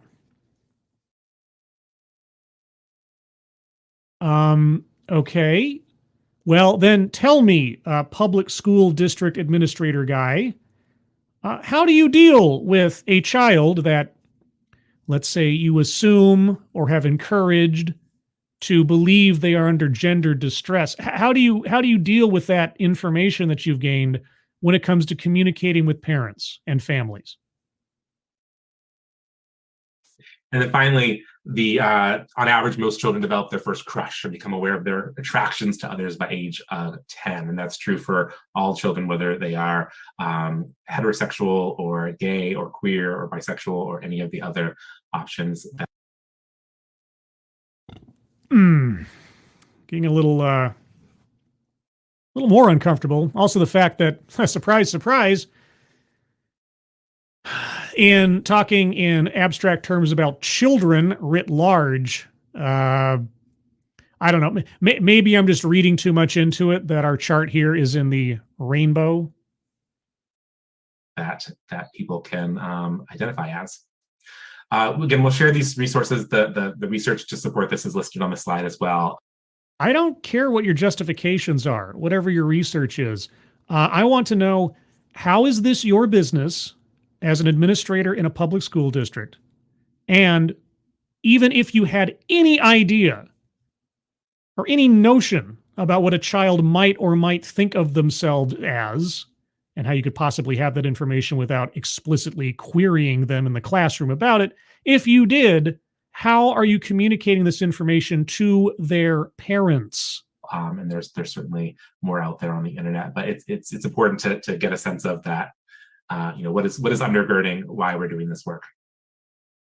Yeah, why are you doing this work? So we want to take a moment, again, knowing that there are a lot of challenges that we may experience within the organization systems, the families, the communities that we work with. I think it's really important to stay connected to your values and understand and know why this work is so important. And ask and ye shall receive. I just asked why, and I guess we're going to get it. Why we are committed to doing this work. And so we want to give folks a moment. This is an interactive activity, so we're going to give folks a minute to just reflect and think about, what are the values that bring you to this work? Okay, I think this might have been a point at which I cut out a long silent part, so we might just jump into whatever she has to say, because she's going to be looking at people's chat messages or something. What is it that drives us socially to be here? What is it that amidst all of the, probably, I'm imagining, busyness of your lives and your schedules caused you to, make the time and energy to be here with us today? Trying to calm down after a stressful morning, also for the sake of my own edification and education and information about what people in positions of power over, in this instance, students, are saying and or doing and are promoting when it comes to these subjects. Because it's, again, I'm not a parent, but I do believe the children are our future. Teach them well and let them lead the way. Show them all the beauty they possess inside. Give them a sense of pride to make it easier. Let the children's laughter remind us how we used to be. I was lying. Oh, sorry. I'll stop. I could have gone the high pitch there. I decided long ago never to walk in anyone's shadow, but I don't think I can hit those notes anymore. I could try. Also acknowledging that may be because someone told you that you needed to be here, right? This is required. You must attend this webinar. But we just wanted to invite folks, take a minute just to reflect on why this work is important to you, what drove you to be here. Don't type anything just yet. Hold on to that. What I'm going to ask folks to do, don't hit enter. Go ahead and type your reason into the chat, and then we're going to do a little chat waterfall. Chat waterfall. Oh boy, I don't know what that is. So hold, and then I'll give everyone about a minute to reflect and write. And when I say enter, we'd love to see everybody, go ahead and click their message into the chat for us. So you want to spam the chat at one moment? Okay, you're gonna. Well, I guess that might make it easier to scroll up and see where all the comments started without a whole bunch of interspersed stuff. I suppose. Okay, I could see it. So just take a moment. Okay. And then I jumped, I think. Right. I hope I jumped. We're going to share some of the statistics that some of you may be aware of. I see some of that in the chat. These are some of the stats out there around youth who struggle with SOGI in particular. Youth who struggle with SOGI, sexual orientation and gender identity. So the first is that 45% of LGBTQ youth, if anyone hit the space there, seriously considered attempting suicide. Oh, for crying out loud. You guys know how quickly YouTube will like demonetize or put some kind of big red flag on a stream now if you say the S word. I have come up with my own euphemism for that if and when I ever have to actually voice it out loud because of YouTube's guidelines now. And here's how I put it. When someone decides to subtract themselves from the temporal plane, that's how I've decided. That's the phrase I've come up with. I wish everybody would become more educated on what is and is not a permissible word on this platform at this point. In the past year, significantly higher than their non-LGBTQ peers and counterparts. Seriously considered. Okay, I got news for you. Okay, give me the stats if you have them on youth in general, setting aside any kind of sexual orientation or anything else, just people at that stage in life. I bet you the number's probably going to be a lot higher than you would want. And more than 0 is more than I'd want. But we're talking about teenagers, probably, right? What age range are we talking about here? Yeah, when the hormones are raging and your emotions are going up, down, and sidewise over who knows what in your life. But you got to make it very special. It's just about one particular, well, not one particular demographic, but a collection of demographics that you're elevating to one particular time. And besides which, SOGI, is it everything that isn't straight? You can't talk about straight instances or, biological adherence with, I don't even know what I'm talking about anymore. Thank you, Assassin the Great. Quote, I am a alphabet people, quote, unquote, who seeks to create more alphabet people. I also get to corrupt the evil right-wing parents, children, mwahaha. I'm waiting for some explanation as to exactly what it is they're saying to kids and why they're excluding parents. I mean, so far, in very mild terms, our speaker here has vilified families and parents outright on these subjects. Like they are a problem. Anyway. So the risk factors there are significant. Being a teenager in general might arrive at that kind of experience. I did, and I'm not in any of those demographics. So what does that say? Second data point here, 75% of those youth reported experiencing symptoms of anxiety. All right, wait. So dark thoughts, I'll just put as an easier one there. Dark thoughts and anxiety are prevalent in youth, you say. Are you talking teenagers? Oh my gosh. I mean, you know what? I'll grant you this. I will stipulate to your statistics. Because if you take out anything about considerations of orientation or otherwise, those would still be probably accurate. Or at least I would have seriously no reason to disbelieve them, because we're talking about, I'm assuming, because you guys have differentiated between children, youth, and caregivers. So I'm assuming youth are in the teenage realm. So if you're talking about teenagers both having dark thoughts at times and or experiencing anxiety simply by growing up and interacting with others and living life, oh my gosh. And what are these statistics supposed to tell me? That's 3 out of 4. And that's And how does that compare with youth in general without any other considerations? That's pretty significant. Again, but is it abnormal for youth in general outside of these other demographical considerations? Much higher than their counterparts. How much higher? How much higher than their counterparts? Their counterparts? Who are their counterparts? And the last data point here, 58% of those youth reported experiencing symptoms of depression. Oh my gosh. Dark thoughts, anxiety, and depression in your teenage years? Oh, well, be still my heart. I experienced all of those in my teenage years. What do I get? Do I get a prize? Do I get a special victim card now? What does this have to say about anything? And I guess the reversal of it is, what about what you are doing is combating that? And so, this data right here, these data right here, are certainly part of the driving factor for my why. Could you consider the possibility that all of these problems affect teenagers in general? Excuse me. Got a little frog in my throat there for a second. None of this is exclusive to teenagers on the basis of their presumed or imposed or truthful orientation or thoughts of themselves. None of these things. But there's a special consideration. So if I was straight and had these problems, you wouldn't be doing this work. There'd be no consideration. There'd be no concern. Okay.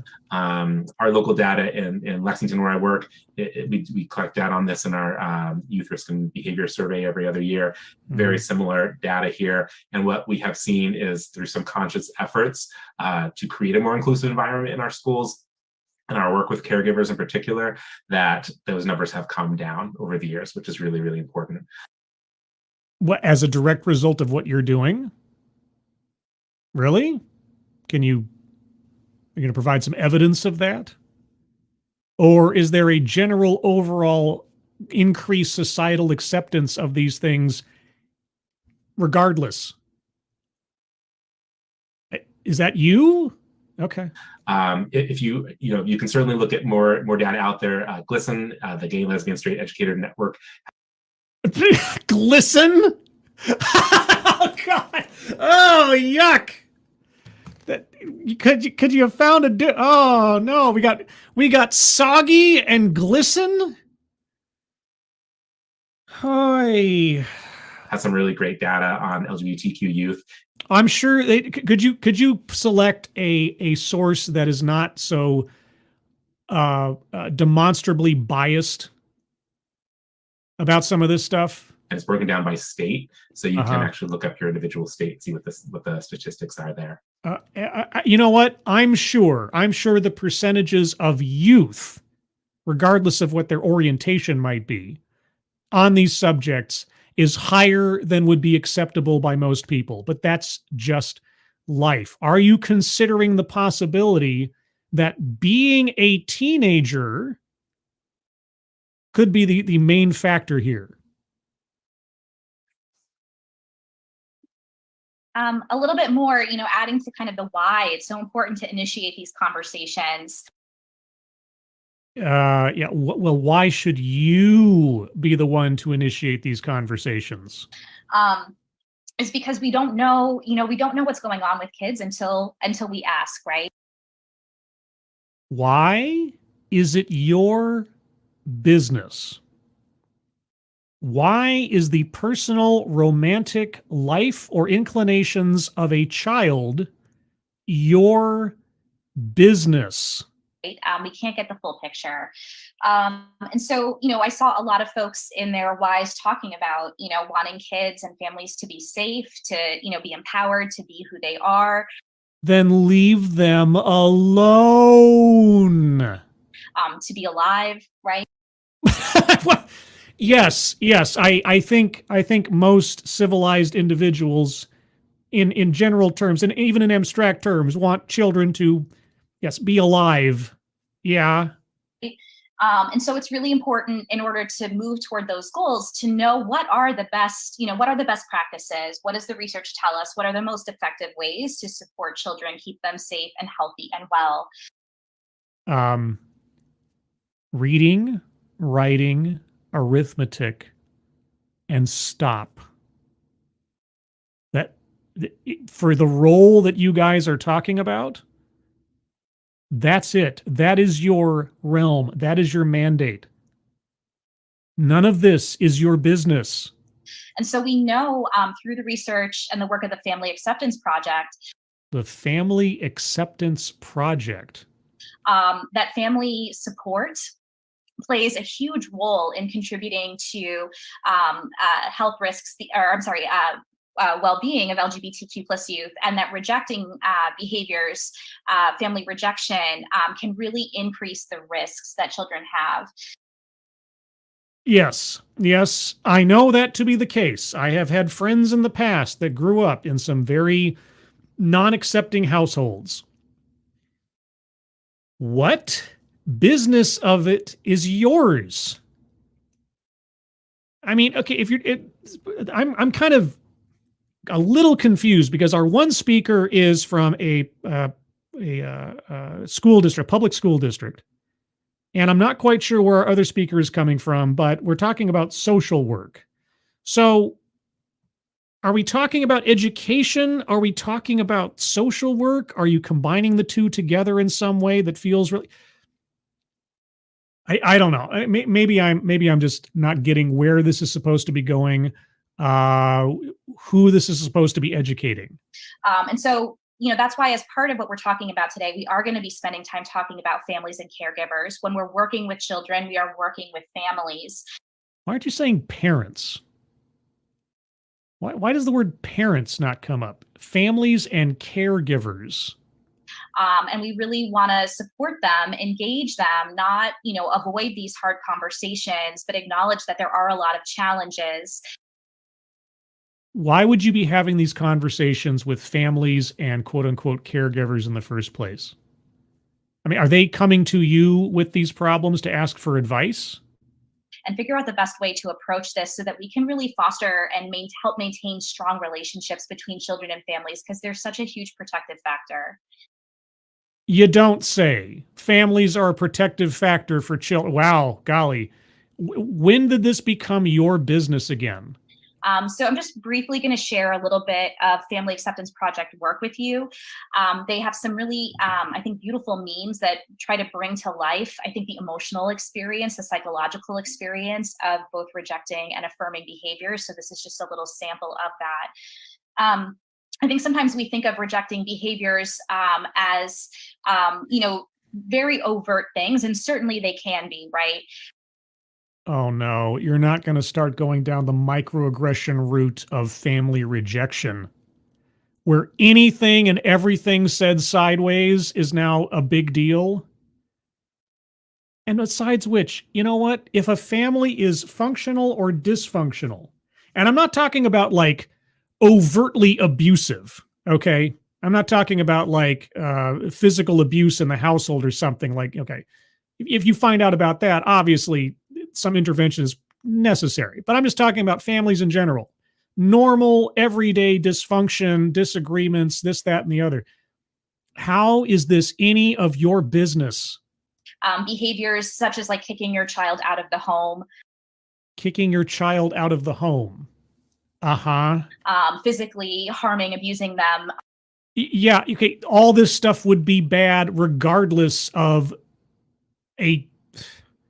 Regardless of orientation, these things are bad or causes for concern. Yes. Because of their sexual orientation or gender identity. Or for any reason.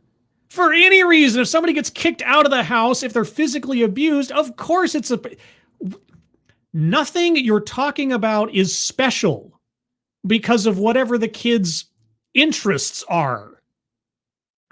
And taking them to some kind of reparative therapy to change their identity. Like those are, I think, pretty easily identifiable rejecting behaviors. Really? Oh, well, what if they were taking their kid off to a doctor for gender affirming treatment? Would you have a problem with that? I really got to wonder, because there is that T in the list of demographics. If parents were getting ready to take their minor child off to gender affirming treatment, would you have a problem with that? Would you intervene then? Or would you be applauding on the sidelines? I really have to wonder. But we also know that they exist on a spectrum. Really, we're talking about any kind of behavior that overtly rejects or potentially tries to change, prevent, deny, minimize a child's LGBTQ identity and their gender diversity. So if a K-6 student comes home one day and says to their parents, "I'm a girl," when this is in fact a boy, and the parents go, "You're not a girl," then what do you do?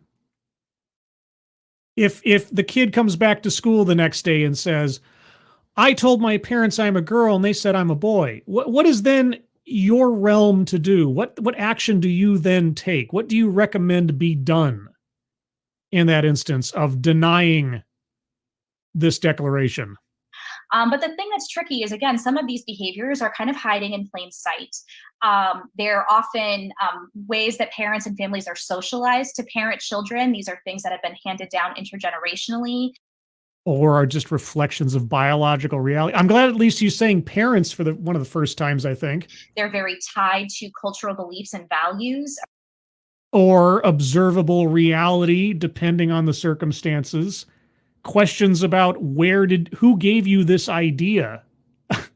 Around things like gender and what does gender expression look like, or what is it supposed to look like?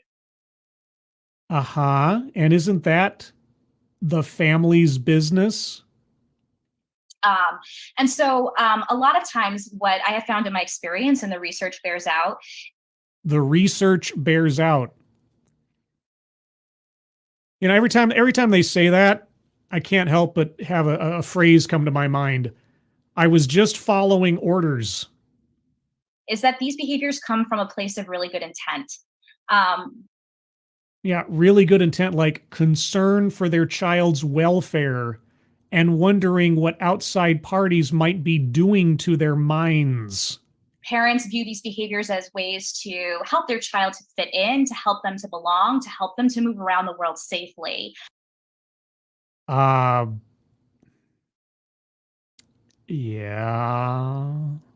Without recognizing, without knowing that actually those behaviors are having the opposite of their intended effect. Oh, you know that for a fact, do you?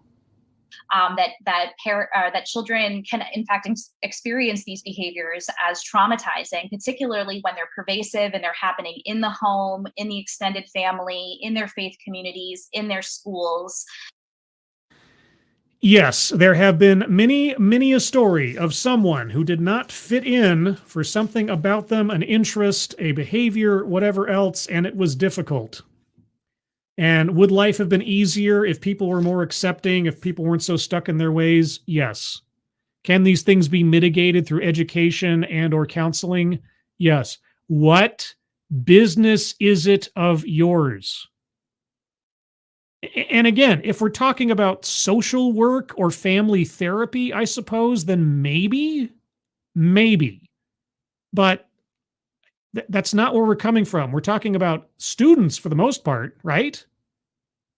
And when they're not being kind of validated as harm, right? As harm that's being caused.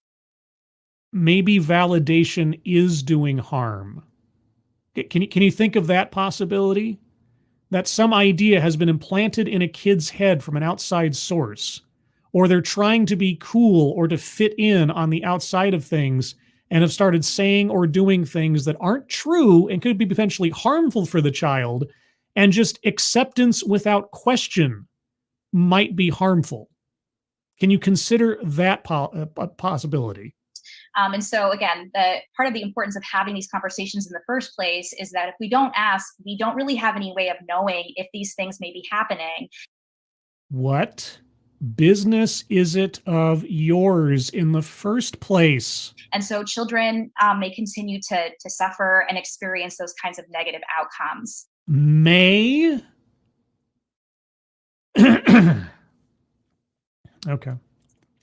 On the flip side of that, family acceptance, right? Family Acceptance Project has done a lot of research, again, identifying both these rejecting behaviors, a list of over 50 of them, and over 50 accepting behaviors. Like, yes, child, anything you say is true. Something that's really interesting about family acceptance, and I think acceptance in general, is that a lot of parents, a lot of folks will say and feel like, I'm very accepting, I'm open-minded. But you're not good enough. And I know you're not good enough because I'm an outside party assessing what is best for your child. But when you talk to the kids that are in their care, what they will say is, yeah, like I came out, but they've never brought it up again. I came out, but they never brought it up again. Yeah, because maybe either A, depending on their family structure or dynamics, none of their business, or B, they don't want to encourage the thing and let the kid develop on their own without any affirmation or rejection. Because here's the thing. It is also a healthy thing to let a kid figure things out for themselves at a certain point. So why are you intervening? Right? We never talk about my identity. And if that's the family's and parents' choice, then what are you doing about it? They are really into like my siblings, going on dates and dances, but like I get nothing, right? I don't know. And there's that absence. Because they don't want to encourage something that they think might just be a phase, right? That's possible. Maybe it's a religious thing. Maybe it's a family thing. Whatever. Who knows? What business is it of yours? And it's really important for families to know that those behaviors have a really compelling impact on their LGBTQ youth, and can lead to really positive outcomes and counteract some of those statistics that Johnny talked about in terms of depression, suicidality. Yes. Okay. Yes. These things are true. These things are true. You guys are talking about youth now. When did we, okay. I guess the question is, did the youth arrive at this conclusion of their own volition? And if so, isn't it business of them and their families? What does this have to do with you? Is this a webinar for family counseling or what? What are we talking about? Students? Are we talking about? I don't know where the point of let's say application is for any of this. Maybe I missed it. Anxiety. Kids who have a high rate of, there's a lot of family accepting behaviors in their lives are more likely to be healthy, to be well, to not have those negative outcomes. If I dress up as a goth when I'm a teenager, I might not mesh with my family, and there may be rejective behaviors, and I might have stress or anxiety or dark thoughts as a result.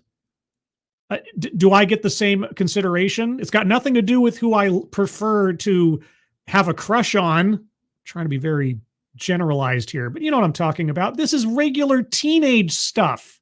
It's not exclusive to thoughts on gender identity or orientation. And actually to be more successful in school and in their future lives.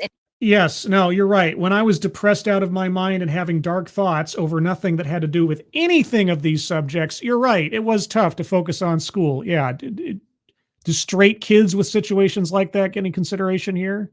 It even impacts things like their future earning potential, right? So yeah. Well, if I'm both anxious, depressed, and having dark thoughts in my teenage years, I think my last consideration would be my earning potential. What? these are things that are important to parents, right? They want these things for their children. And Yeah, they want healthy, positive outcomes. Yes. so again, it's really important for us to initiate the conversation.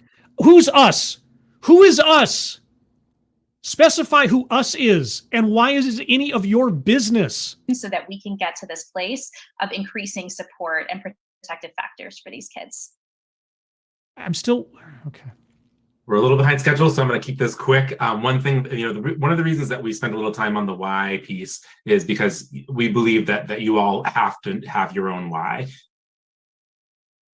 Yeah, no, I want to know why it's your business. Okay, we're coming up on 2 hours here. The first chunk was spent on a video that was a giant nothing burger. I couldn't know that ahead of time, obviously, and I apologize for that.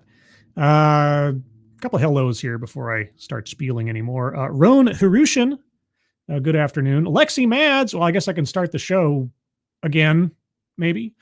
Scanner Daftly, who else is here? JB, Phil Thomas, Dr. Functional, Payar D. Bayar. Did I already say hello to Mali Okami? I hope I did. If I didn't, there you go. And Curmudgeon Gaming.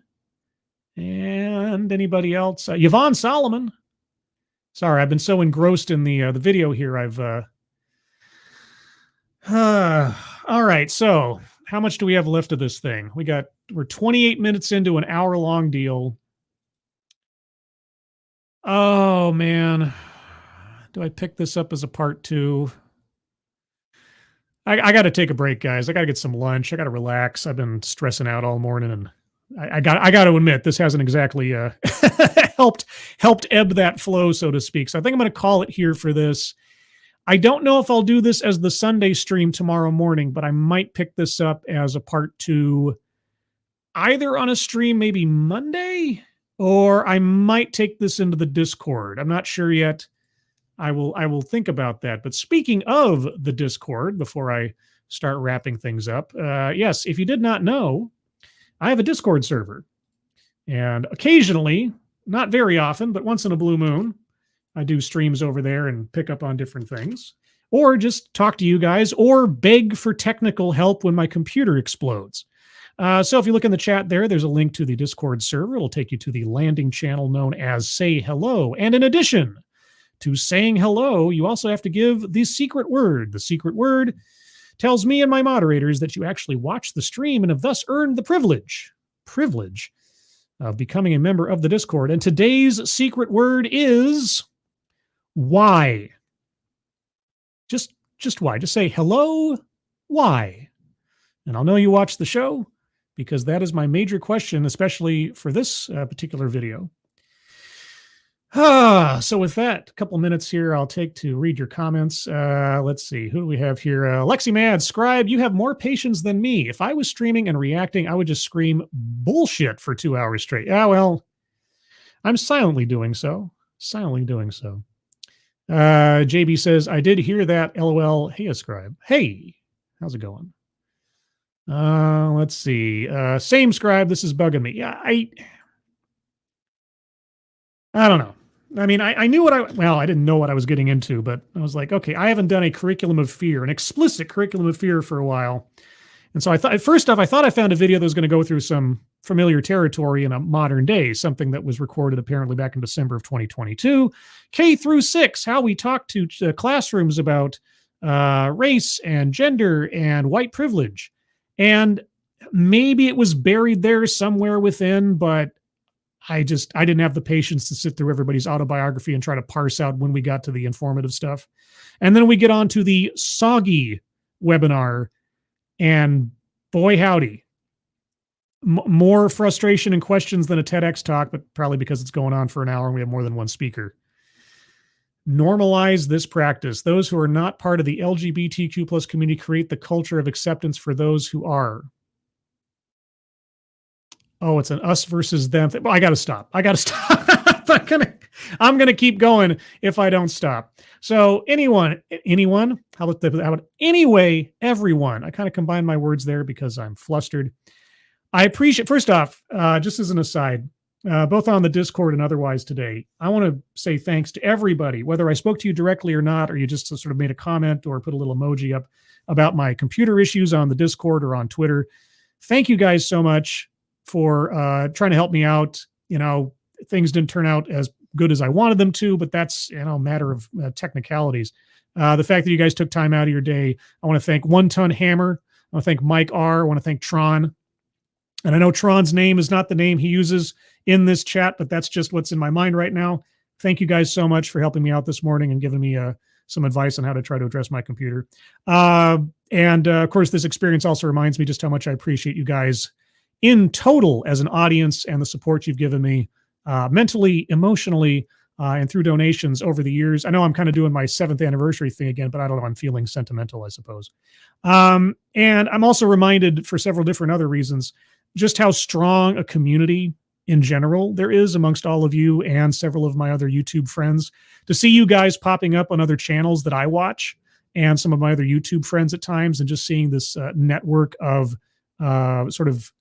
shared community and family that we have is something that I'm very appreciative of and have been over the years. And I don't think I say it enough in that fashion, so I wanted to say it here.